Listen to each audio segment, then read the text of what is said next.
All right, everybody, welcome back. This week we're going to be talking about positive reinforcement.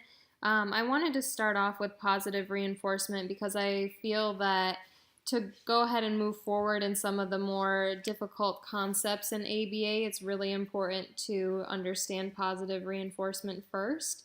So that's why I chose to start with this one. By the end of this presentation, you should be able to define positive reinforcement.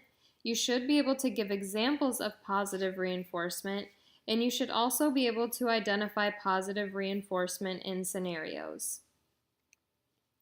So to start, what is reinforcement?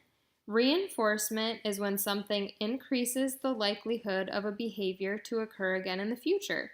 So really it just means that when reinforcement is happening, that the behavior is most likely to occur again. There's two types of reinforcement. There's positive reinforcement and negative reinforcement. In this PowerPoint, we'll be focusing on positive reinforcement. Positive reinforcement is when something is added to a person or a situation which results in the increase in behavior. So it just means that something is added to a situation, typically something that somebody enjoys, and it increases the likelihood of a behavior to occur again. Obviously, reinforcement is going to vary from person to person because we all like different things. So you'll want to make sure you figure out what it is that your child's motivated for. If they really love a favorite game or a favorite toy, you could use that as you're playing to kind of reinforce them and motivate them to play more with you. Obviously, there's always edible reinforcement. I always try to kind of say if you can figure something else out, like a toy or even verbal praise, if your child likes praise from you or high fives or something like that, obviously then you don't have to spend money on the food. So if we could use something more like that, I always recommend that.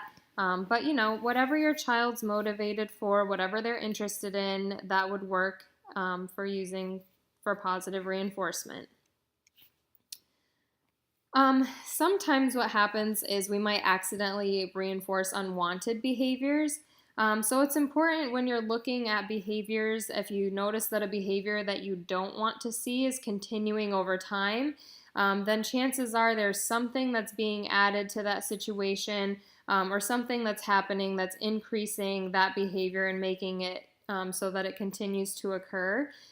So sometimes, we have to play detective to figure out what's actually reinforcing behaviors.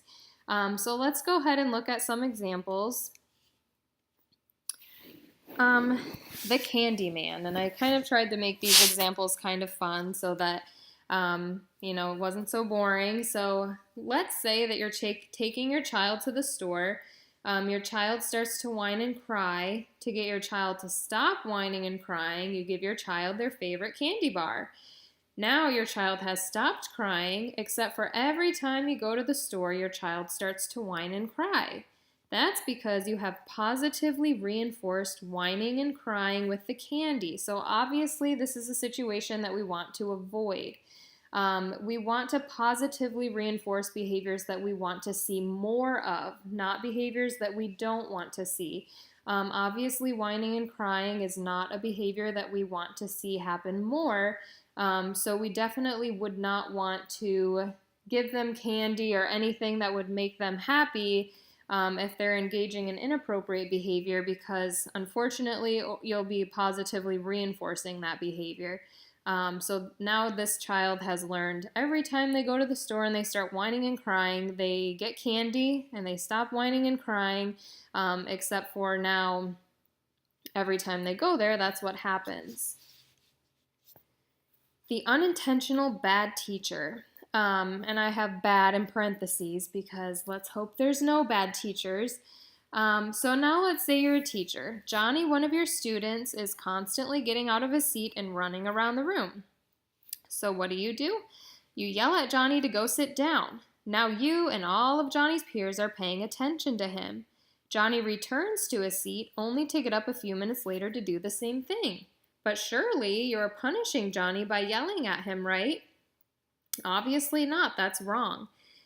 We can assume, since Johnny's behavior is continuing, that he's actually being reinforced by the verbal attention from you and the attention he's getting from his peers. So this is another example of positive reinforcement. So again, you have to look at the situation. In this situation, something was added. All of the attention that he's getting from his peers and his teachers, he's loving it. So unfortunately, this teacher is reinforcing his out-of-seat behavior, which is not a behavior that we want to see more of. So obviously, we want to avoid these situations.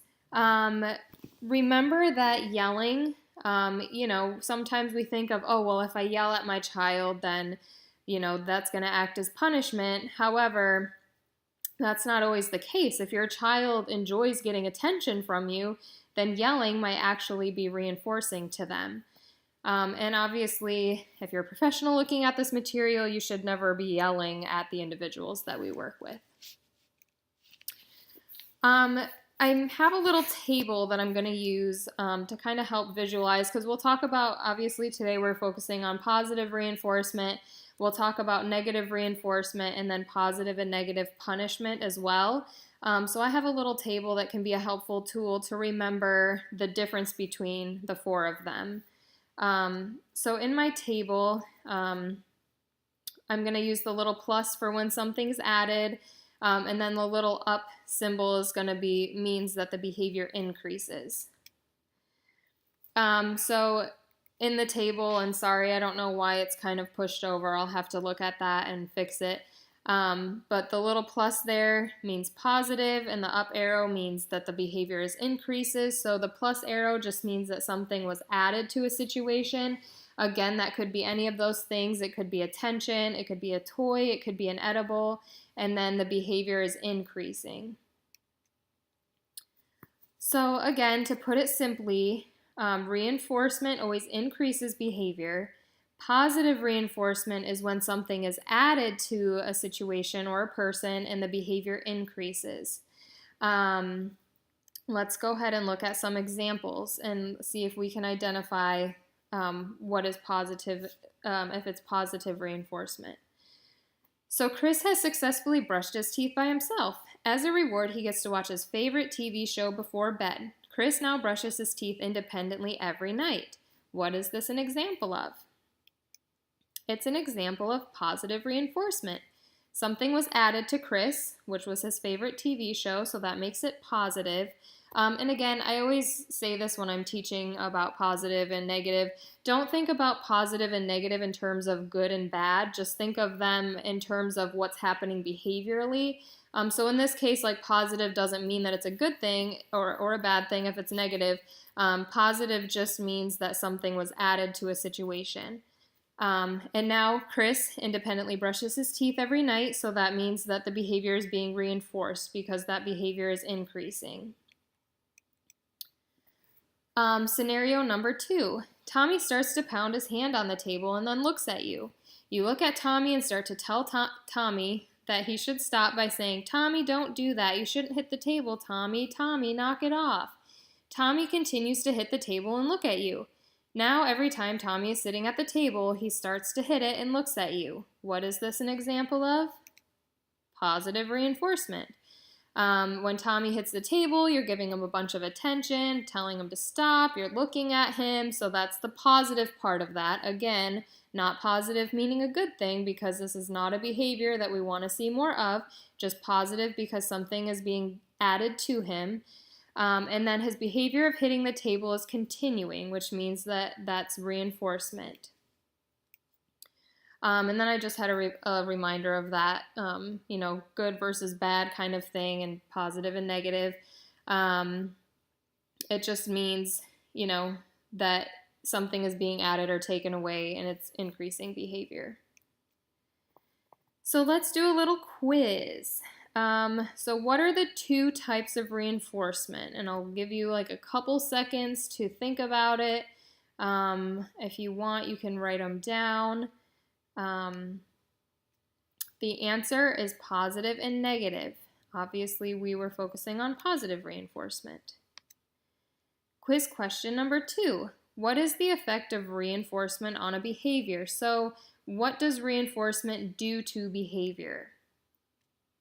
It increases behavior. Quiz question number 3. What does the word positive mean in positive reinforcement? It means that something was added. And that's kind of all that I wanted to talk about today in terms of positive reinforcement. Truthfully, like anytime you're seeing your child engage in behaviors that you want to see more of, reinforce them with whatever they're reinforced by. If they like high fives from you, if they like tickles from you, if they like, their favorite game or something like that, you can reward them with that. Obviously, try to make whatever the reinforcement is, make it so that it's pertaining to whatever they're doing. Interact with them if that's what they're reinforced by. And then, hopefully that's behavior that you'll see more of. If they're engaging in behavior that you do not want to see more of, just make sure that you're not providing them with anything that they enjoy during that time, so that you don't accidentally reinforce unwanted behavior. If you have any questions, go ahead and leave them for me on the blog, and I look forward to seeing you next time. Thanks, guys.